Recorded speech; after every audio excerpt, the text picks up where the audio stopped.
Hey, well, we're talking end times because we are in a series of the Gospel of Mark, and we've landed on Mark 13, where Jesus gives some pretty big ticket prophecies and he gives some pretty big ticket details to be aware of. So let's take some time to unpack these prophecies. Hi, I'm Pastor Andrew. Thank you for continuing to join me on this series. Now, this series does build on itself, so please be sure to go back and watch the previous session 13-1. because it's going to build on itself, and the same thing with really all of these videos, 13-whatever, so chapter 13 and then the following video. We're approaching this end times conversation kind of through the lens sort of a first timer reading or coming upon a chapter like this, Mark 13, with these big predictions and asking, what do we do next, or how do we begin to understand that? Now, normally then you would have to go and do a lot of study, but I'll do my best to help. So last time we answered an important question with this idea of Mark 13 and what Jesus is talking about. Are there parallel passages? Are there other biblical accounts of the same event? And the answer is yes. We talked about that. Matthew 24, Mark 13, Luke 21. It's called the Olivet Discourse, and so we can compare those. I hope you've read them carefully, because we're going to put them all together to work through this. If you haven't, pause the video, take a few minutes to read through those, and then come back. I can wait. So Matthew happens to give us the most detail on this account. But the first thing we come across is this interesting prediction of trouble with the temple. This is just verses 1 and 2 right out of the gate of Mark 13. This is what we read. Now Jesus was going out of the temple courts. One of his disciples came to him and said, "Teacher, look at these tremendous stones and buildings." And Jesus said, "Do you see these great buildings? Not one stone will be left on another.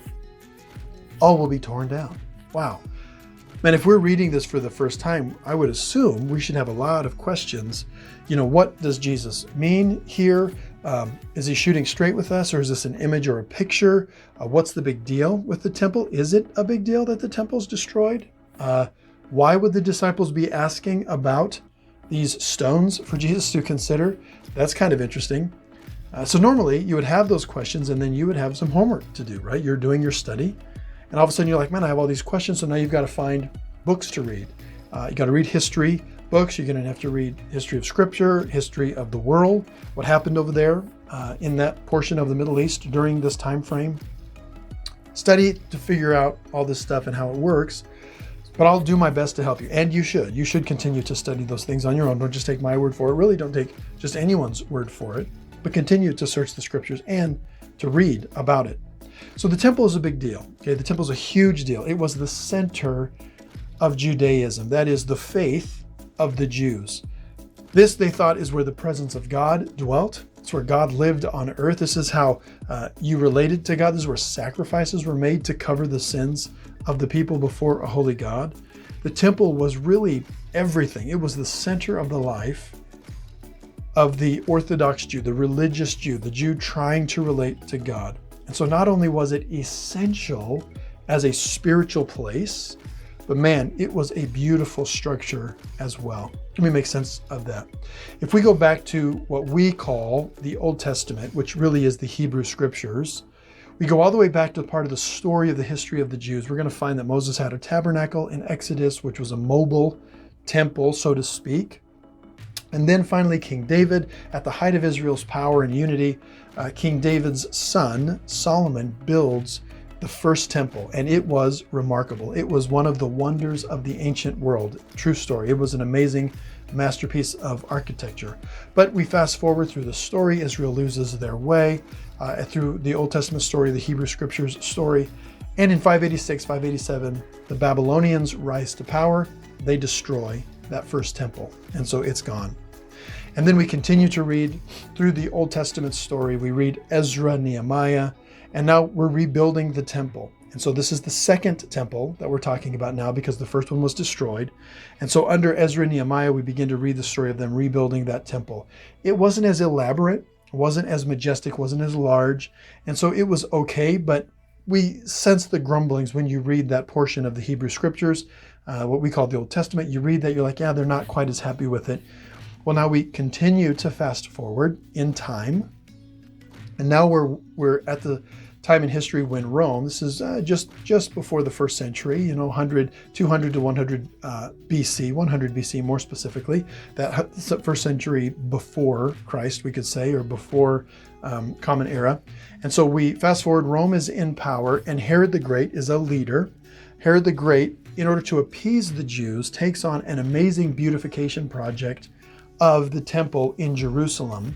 And he takes this temple and turns it into this beautiful and amazing structure, a truly remarkable structure. And indeed, it was remarkable. I mean, the stones that they used were enormous, absolutely huge. And they're fit so perfectly together that you can't even get a piece of paper or a razor blade in many of the joints. In fact, today you can go to Israel, you can go to Jerusalem, and you can go down underneath the Western Wall, and you can see sort of the foundation stones from that era, from that first century era, where you can see what they used. And you, as a modern Westerner, you are amazed and overwhelmed with what you see in person. So no doubt the people of the first century were in awe of these buildings as well. And they would sit back and just sort of take in the size and the beauty and the meaning, the spiritual meaning and the significance of the temple. So not only was it physically a sight to behold, but spiritually it was essential, and it held incredible importance and significance. So then, what does Jesus mean by this phrase when they're just saying, hey, can you look how beautiful this is? And Jesus says, I guess it's an opportunity. All these stones are going to be torn down. What does Jesus mean by this? Because sometimes Jesus is a little bit elusive, or he's challenging us to really think or to study. He does that from time to time. Think about with his disciples. They had just fed the 5,000 people. They had left. They forgot to take bread with them. And Jesus says, beware the leaven of the Pharisees and the Herodians. Remember that passage from some sessions ago? They're thinking, he's kind of rebuking us, giving us a little passive-aggressive slap for not bringing food. Not at all what Jesus was doing. He was giving them a really good lesson. Wasn't talking about real food. Same thing with the John chapter 2, when Jesus says, if you destroy this temple, I'll rebuild it in 3 days. The Pharisees understood him to mean the temple, the Jerusalem temple. They're like, it's impossible, and it's blasphemous for you to say such a thing. Jesus wasn't talking about the physical temple, right? He was talking about his body. So he does this from time to time. So we have to be careful and take time to really ponder what Jesus is saying. So was this an illusion, or was he shooting straight with us, or was this some sort of an illusion that we need to work through? Well, it turns out that Jesus was shooting straight with us on this one. Jesus is talking here with his disciples on the Mount of Olives. It's early 30s AD. This is the time frame in history that we're talking about. Early 30s AD. Well, it will turn out that some 40 years later, just under 40 years later, at 70 AD, the temple in Jerusalem will be completely ransacked and completely destroyed, and the stones knocked down and no longer there, which is what you find. Well, you can't say you find it today because there's the Mosque of Omar and the Temple Mount, but historically we know that all of those stones were torn down. This gets complicated, so let's keep it simple. A Roman general named Titus Vespasian came to Jerusalem. He destroys the city. He destroys this incredible landmark and center of worship for the Jews, the temple. And in 70 AD, the temple is gone. So here we are, we're reading it, we're 2020, we're Westerners. Is this a big deal? And it is. This was life-changing. This literally changed the world in that part of the world during that time. We know this from several historical sources that this happened, and this is how it would work. You would read your Bible, you come across Mark 13, and you have these questions. Yeah, so you have some homework to do to go find historically what happened. Well, Josephus and Tacitus were historians. They lived during the first century, and they were first-hand witnesses to these events. And so they wrote about them, and we have their writings. So we can go back and we can read what happened, let alone some other writings as well.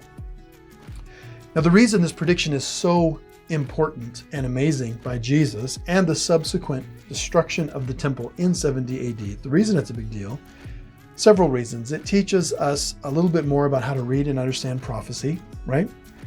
It was definitely future from when Jesus and the disciples had this conversation. He predicted it some 40 years, just under 40 years ahead of time. And now this was a world-changing, paradigm-shifting event. It wasn't like Jesus just happened to get it right. I mean, he knew what was happening, and he gives an incredible prediction about something that would reshape the whole world's landscape. Now let me make sense of that.